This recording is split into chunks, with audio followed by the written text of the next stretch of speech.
आणि कसं आहे की विद्यार्थी दशेत असताना आम्हाला ऍक्च्युली माहिती नव्हतं. माझं पहिलं फेसबुकचं अकाउंट 10वीमध्ये MSCIT करायला गेल्यानंतर उघडलेलं मला अजून आठवते.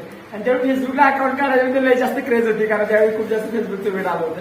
पण मग तेच की UPSCच्या जर्नीमध्ये सध्या एक की जे विद्यार्थ्यांना आवडतंय की गर्लफ्रेंड बनवणं हे खूप चांगलं वाटत असते.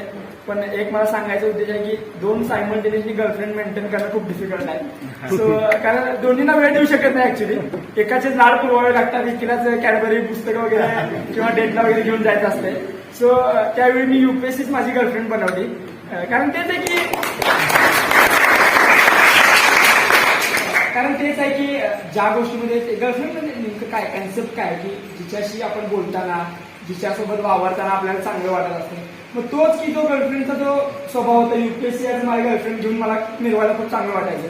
आता मला किती भारी वाटत आहे की मी आता रिलेशनशिपमध्ये UPSC सोबत की सक्सेस भेटले मला ऍक्च्युली. आणि एकदम स्ट्रॉंग रिलेशनशिप झाल्या की 551 रँक आलाय. मग ते काय सक्सेसफुल रिलेशनशिपचं उदाहरण काय? हेच उदाहरण आहे की तुम्ही तुमच्या रिलेशनशिपमध्ये सक्सेसफुल होता आणि चांगलं रँक मिळवून उत्तीर्ण होता हेच मला म्हणायचं आहे.